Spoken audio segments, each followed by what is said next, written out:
Hey guys, Andy here with Bar Chefs. Today I'm going to show you how we do some of the finish work on the white acrylic.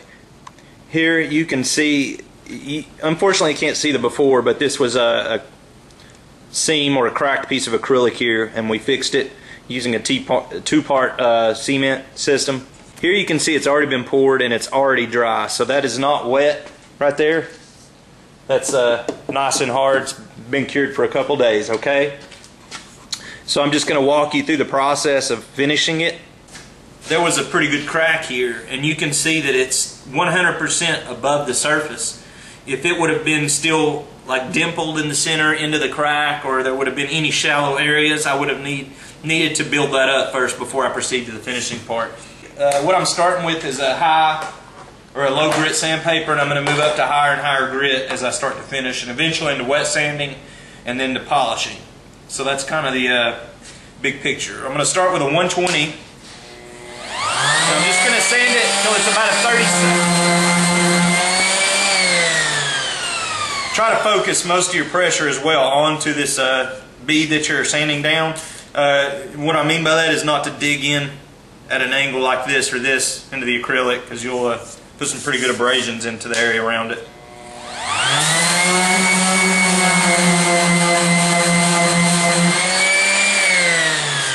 Also, I want to say I'm staying in a pretty tight work range, not going with big swirls here. You really want to limit the amount of surface area that you're hitting with this high grit, okay? That'll make your job easier in the end. Okay guys, now it's fairly smooth. I can still feel a lip, and all I'm doing is getting really close here, as close as I feel like I can get without really digging into the surface with this paper. I can already feel a little bit of heat forming too. So watch that. You don't want to get a lot of melt going on there. Now I'm switching to the 220.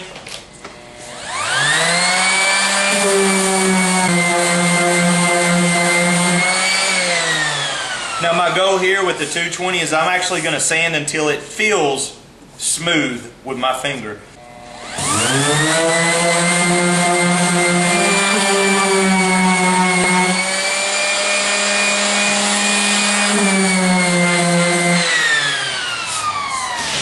And I'm actually working on two identical seams here, so if you're wondering what I'm doing over here, it's the same thing. Okay guys, so when I rub my finger over there, it feels pretty good and smooth. I can't really feel any big depressions. So at this point we're going to move on to the hand sanding. I can see my ring here where it really lost my shine. So my goal is going to be to slightly overlap that by about probably a good 1.5 inches or so. You really want to get over this line, really start getting some of those larger scratches out. Okay guys, it's kind of hard to see in the camera now, but you have to trust me, the original seam is about here. I can see it a little better with my eyes than you can on the camera there. So this is my seam from about this area. Here I can see my abrasions from sanding right around this ring here. So I'm moving now to, I've got my pre-cut sections of 400, 600, and 1000 grit. So I'm going to load my 400 first. And then I've got a little water bottle. So I'm going to hit it with a little bit of water as I'm sanding. Sometimes too you'll find it helpful to give it a little mist and remove some of the dust. I usually keep these microfiber tiles around. It's okay to use something else, but something really soft. By wiping it down, it allows you to just better see what you're working on. You want plenty of overhead light too, so that you can see the variations in the polish where you're working. And if you notice why I left all this masking, I do that on purpose. So if you can leave masking or cover it in place of the areas that you're not working, that's good, because when you start to polish, it can really make your job a lot easier. Also, take note in your head visually of where these natural abrasions stop from the heavy sanding. Sometimes it might even help to mark them or something, because it can be pretty hard to see even as I'm standing here. And you just want to make sure you overlap that just a little bit. So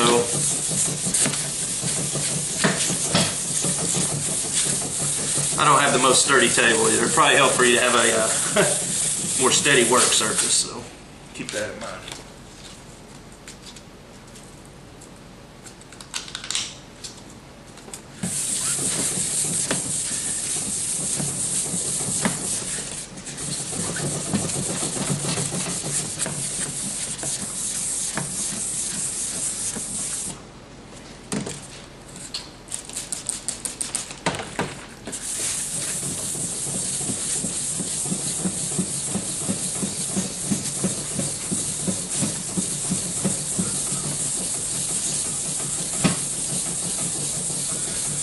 Each time you move up in grit, your radius that you're standing, you can just slightly kind of increase it to make sure you're overlapping. If you're always unsure, just go a little large to make sure you're getting it on.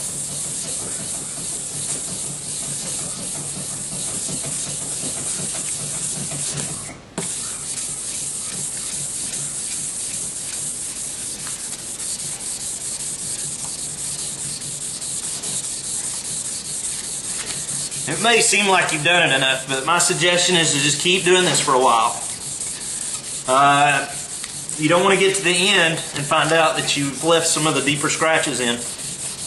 Oh, this is really going to help you get that surface down, and it takes a minute.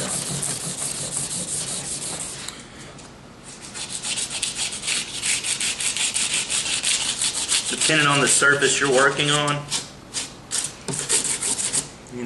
you may have to adjust this slightly. Looking pretty good. Mainly what I'm looking for is trying to see if I see swirl marks from the electric sander, and I don't. I see I've pretty much overlapped all those.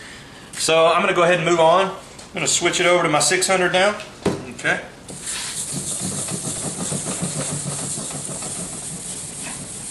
And again, if you think you're done, go a little more. Let's really work that surface down.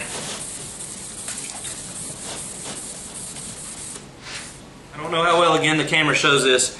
From about right here, where I've been working, I can see a pretty good line between the good polish, or the natural factory finish, and my finish. So I know that I've got good overlap. I don't see any bad abrasions in the area you want to look for. I'm not looking for abrasions mostly here. I know those are pretty well gone. I'm looking more out here in the sides, okay? That's where I'm focusing my vision at this point. I'm going to move on to the 1000. I wish you guys could see it a little better. It almost looks like a factory finish to you already in the camera. But again, when I'm up close to it, I can see a little bit of a polish difference, a little better than you can on the camera. I still want you to see the technique though, for you guys that are having to do this on site. It'll make more sense. So I've got my 1000 loaded now, and I'm really just going to go at it for a little while. I'm actually going to pull this masking back. I was stopping there. That way I know kind of where I stopped. That way I get a little bit of overlap. You can go with your largest, sweeps with your higher grits. Make sure you're really getting all those edges out. Okay.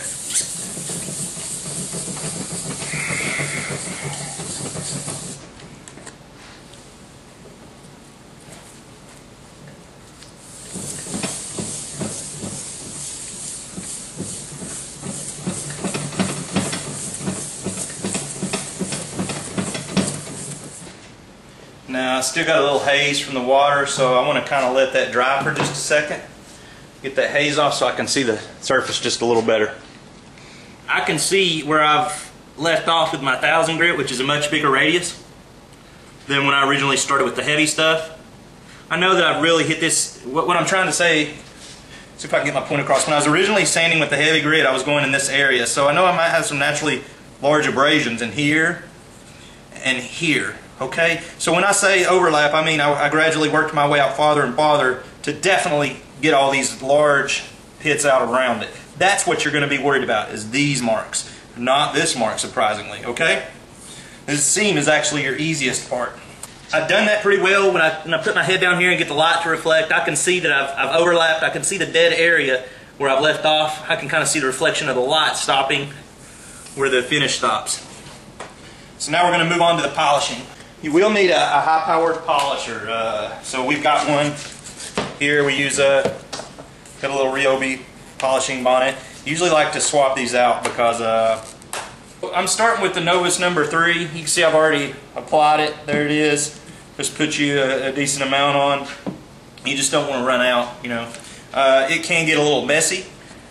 It may be useful to kind of get it onto the use what you want.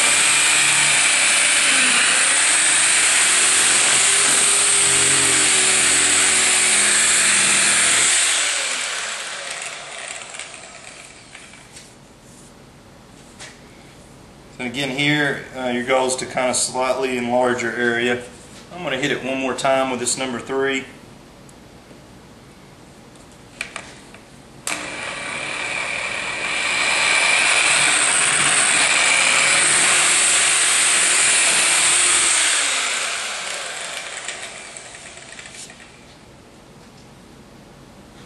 Okay. I can really, if I got overhead lights, that helps me a lot when I'm doing this. I can really see my image starting to come back into view. See, I need a lot of work here, so my polishing bonnet's probably not hitting very much in this little rim right here for some reason, for whatever that is. Up here I need a little work.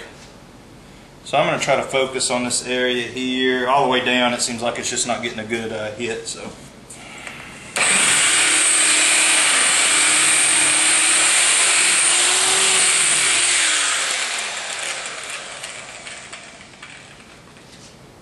Alright, looking better and better.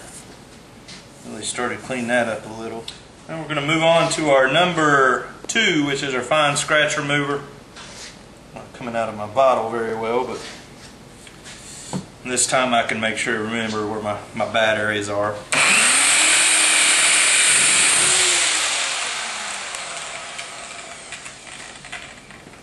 I want to peel up a little area and just kind of compare it to the factory finish. Make sure I'm on track. I'm having a real hard time seeing any differences now. This looks pretty close to factory, and I did this really fast, but I'll try to zoom in on the camera here, but I'm going to point out the seam. I can't really find it. I can see down here on the side though where it came in, there is a little bit of a seam left. You can see it maybe right here. Most of it's pretty much invisible now. The finish feels the same as the factory too. That's important to kind of run your finger across. That's a good indicator. Feels pretty good. Yeah, so for a quick fix I'm pretty happy with that. Nobody ever knew it was there at this point. Okay guys, if you have questions, just give me a call about this. Hopefully this helps with your finishing on site. And be sure to check us out online at barchefs.com. By the way, what we were working on here was a cornhole board that was damaged. So we're just getting it back into shape. It was a brand new unit, and we're going to let one of the employees actually have this model. We can't send it out since it's been repaired, but a lot of your seams and your bar surfaces that we sit out on site are finished in the same way. I'm going to get real close here. Here you can see the original where I haven't worked on it. This is the break, and you can see it's pretty much gone. It was right in here. Hope you enjoyed that. Thank you.